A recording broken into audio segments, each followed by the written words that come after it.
what are we going to do today? Today it's time to install the LPG tank under the bus. I've chosen a 30-liter tank. I've thought for a long time about whether I should cook with electricity, but then you need a really heavy battery.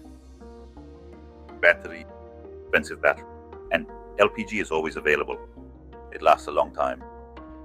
It's cheap, so I've decided to install an LPG tank underneath after all. Less than my old bus. Under my bus, 30 liters. And you really do that. It lasts so long. That's more than enough. We're going to install it under today. What do we need? Gas hose. Gas hose. Brackets to put it underneath. This is the filling point. Little lid. The regulator that's going under the bus. Mounting supplies. A little meter to check how much is in the tank. And the tank, that one was red, so I painted it black. I don't want you to see that red tank. Determine the first spot for the holes. I measured that back from the bolts where the dirty water tank is attached. You can see them, they're right there. And I placed the bolts exactly in the hole. This is my buddy, Alex. He's helping me out today. And he is grinding the rings a bit, a piece of the rings, so they fit exactly fitting the little ball at the bottom of the bus. Aren't the bolts going to get in the way of the insulation later? And in the meantime, I'm drilling the holes in the bottom with a stepped drill. Then it's quite a hassle to get that tank properly hung underneath. Have to push really hard and then tighten the bolts. It's really handy that we could do this together. But once that's in place, with the rubber in between the brackets, then that really is it. Like a house. I'm not at all worried that anything will happen to it. Still plug in the fill plug. My drill was actually too dull, so I did this with the jigsaw. If you do that just right, then it goes perfectly. Always exciting with the beautiful paintwork. Neatly file the hole, and then put the fitting on. Then you put the filling plug on the outside. Can you screw it in from the inside? And then it's a matter of connecting the hose between the tank and the filling plug. Then connect the electricity. The black one, that's the wire for the filling meter. The wire for the filling meter. So that one needs to go to the meter later on, so you can see exactly how much LPG you still have in the tank. It's really very handy to be able to see that. Although you can go an incredibly long time with that LPG, to be able to see that. Although you can go a long time with LPG. And the other wires are for the electric tank window. So that later on, somewhere in the bus, I still need to determine the spot. Shut tank window bus. You can close the tank window. And actually, there's no gas pressure left in the system at all. Especially if you leave it parked for a long time. It's a nice thought that it can be done.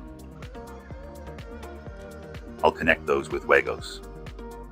The Wagos are on, and then I often do a little garden check behind to have a sort of assurance. But anyway, I've seen videos of the Wagos.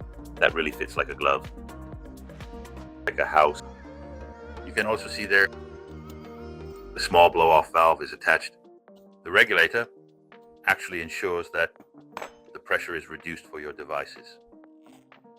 And it's indeed really handy to connect as many couplings and hoses as possible on the workbench.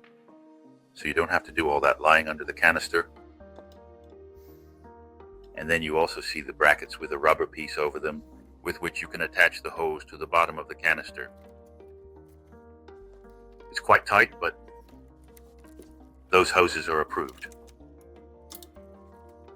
You don't even have to replace them for years. That's the first hose. The faucet, a rubber piece goes over it, a cap goes over it. And then I screw in the regulator with Parkers under the bus. And what you also see is little filter. I made a little bracket for that myself. That one wasn't included. The snake that links to the little filter that goes to the back, so it goes to the tank. And then a small copper line goes from the little filter to the regulator, and from the regulator I go the canister. And it's really important that you pay attention to that, not to moving parts, or that it is completely free, and that it also writes, or if you move the suspension so that it can't get in the way. You can see it running here. Then it goes behind the drive shaft, secured to the bottom. Is it going here to the little filter regulator from the regulator? Is it going in here?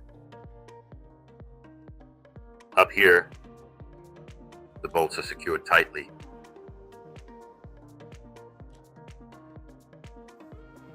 Here comes the wiring inside.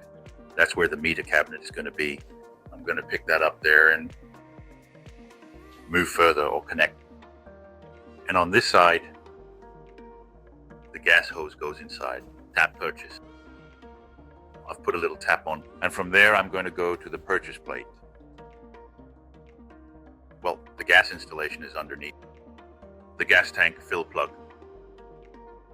The gas line runs inside. The regulator is underneath. I'm going to have it inspected before I start using it, and before I put LPG gas in it. I hope you find something useful in my video, but I'm really not a gas expert, so I'm not going to get into all the details. So I actually have all the technology under the canister so I have it clean. There's water underneath, dirty water is underneath. The gas is underneath, and that's all coming inside. The step board is underneath. And that means I'm now going to continue on the inside. Next video, I'll show making the floor. See you.